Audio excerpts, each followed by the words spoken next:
Like literally the the screensaver on the work computer, it'll like, if you leave it alone, it'll flash and say work-life balance. Because the company had their like values that were like just kind of like rotating. Okay. And one of them was work-life balance. And the biggest irony is looking at the screensaver and it's like 11 o'clock at night and you're still in the office. Right? Yep. And I'm sitting here going like, what work-life balance, you know? So that honesty and expectation, you know, that's an example. Yeah. And that's another reason why I hate all that values talk. Yeah. Because of shit like that. Like I've again worked with so many companies where they have these massive restructures, corporates again, massive restructures, you know, they do go through this whole like new branding exercise, and it starts with like the whole team getting together discussing their values, and the first sign of trouble, the first sign of like a missed deadline, it's just like fuck the values, let's just like get the work done.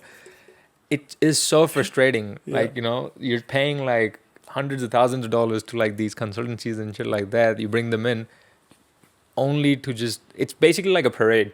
Like once it's done, you take that document that they give you might as well just chuck it in the bin, and it's BAU, business as usual. You know what it is?